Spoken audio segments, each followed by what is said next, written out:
Bien, en este notebook la idea es que para aquellos que se quieran meter más en la matemática lo puedan hacer con algunas visualizaciones que me ayudaron mucho a mí a entender un poco la matemática por detrás del descenso por gradiente.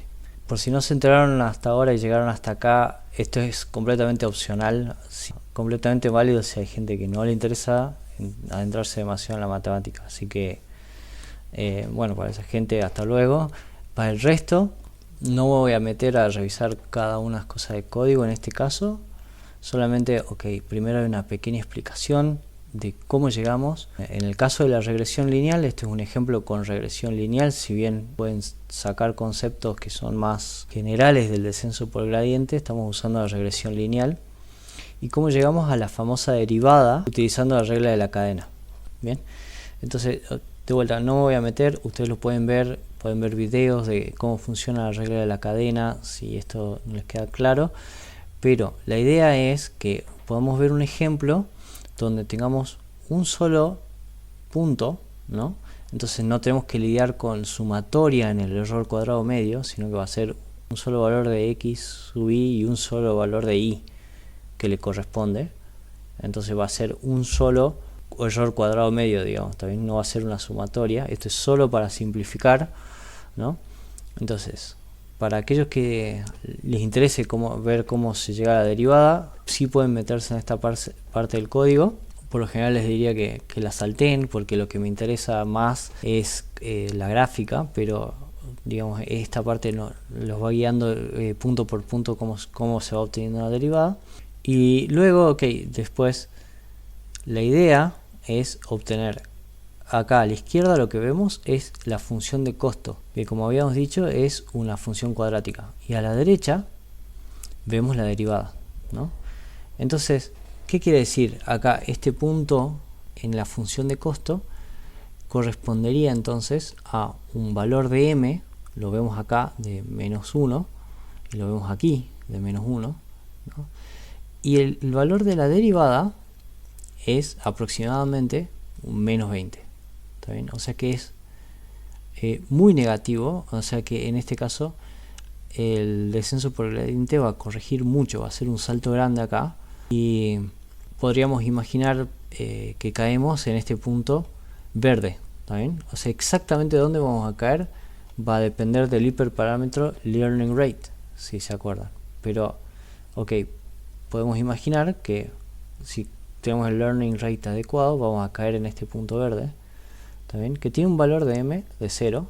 Acá vemos la función del valor de costo, ¿está bien? Y aquí vamos a ver, digamos, el valor de la derivada de ese costo, que es lo que nos interesa para saber en qué dirección y cuán grande va a ser el próximo paso a tomar, ¿no? Espero que se entienda. Entonces siempre vamos a querer llegar a un valor de costo de 0. Entonces siempre que nosotros estemos abajo de ese 0, vamos a ir subiendo por esa derivada, y siempre que estemos arriba de ese 0 vamos a ir bajando por esa derivada, ¿no? Entonces si estamos de este lado, que corresponde a este punto, vamos a dar un paso grande hacia acá o hacia acá, ¿no? Acá los tamaños de las flechas no indican, digamos, el tamaño del paso, solo nos dicen la dirección, ¿no? Entonces eventualmente, si configuramos el learning rate de manera correcta, deberíamos llegar a un valor 0 de esta derivada, ¿no? Aquí, y esta segunda parte que también gráficamente me ayudó bastante a entender qué es lo que estaba sucediendo. Entonces acá ya imaginamos que tenemos varios puntos de datos, ¿está bien? Y vamos a ver que la situación es exactamente lo mismo, solo que para calcular el error tenemos que calcular una sumatoria, porque tenemos varios datos, varios puntos en vez de uno solo, ¿está bien? Pero vamos a ver que gráficamente es lo mismo, estamos lidiando con una cuadrática, ¿no? Y vemos que es exactamente lo mismo, o sea, a este punto corresponde este punto, ¿está bien? O sea, esta, ¿no? O sea, esta función, que se entienda bien, es la función derivada de esta función cuadrática, ¿está bien? Y finalmente lo que podemos ver es gráficamente a qué corresponde cada una de las predicciones, ¿no? Entonces cuando nosotros estamos acá, el valor de m es negativo, o sea una pendiente negativa es -1, y tenemos un error bastante elevado. Y eso podemos ver que se corresponde acá, porque esta pendiente -1 nos va a dar errores bastante grandes. Imaginen esta distancia elevada al cuadrado, es bastante grande, ¿no? Comparado con este valor de m igual a 0, ¿no? Que correspondería aquí a un error mucho menor, como llegando a 4. ¿Está bien? Y vamos a ver que, bueno, y siempre podemos compararlo si quieren con el valor de la derivada, ¿no? Y lo mismo este valor cuando m igual a 1, vemos que ya nos estamos acercando al mínimo y vemos que eso se corresponde con esta predicción. ¿Está bien? Lo mismo esta línea cian, o bueno, estos colores cian, digamos, que se corresponden a este punto, estamos cerca de un mínimo. Y bueno, lo mismo pero en el otro sentido para los otros dos puntos. Yo la verdad que no me canso de ver y pedir y buscar representaciones gráficas, porque eso es lo que más me ayuda a entender realmente qué es lo que está sucediendo por detrás. Así que bueno, quería también brindarles esta opción a los que quizás estén un poquito más interesados en la matemática. Repito una vez más, para que no se asusten, nada de esto va a ser tomado en el curso. Quería agregar era esto, aprovechar para comparar el descenso por gradiente con el error cuadrático medio utilizando el MAE, o sea el error absoluto medio. Entonces, ok, lo mismo, explicamos un poco cómo se logra la derivada, y vamos a ver entonces otra razón por la cual solemos usar el error cuadrático medio como función de costo en vez del error absoluto medio. Recuerdan que una de las razones que era porque queríamos castigar mucho más aquellos puntos que estaban muy alejados. ¿Está bien? Por lo general queríamos castigar más fuertemente esos puntos porque estamos calculando el cuadrado del error, ¿no?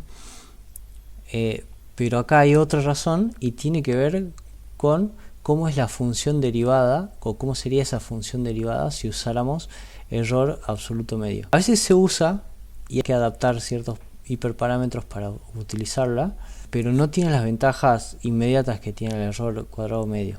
Ok, acá hay una explicación de cómo se deriva. Vamos por los mismos pasos que habíamos hecho antes con el error cuadrático medio. Primero lo hacemos para un punto de dato, obtenemos la derivada y luego obtenemos, digamos, la función. Entonces, si ven acá, esta sería la función de costos, ¿no?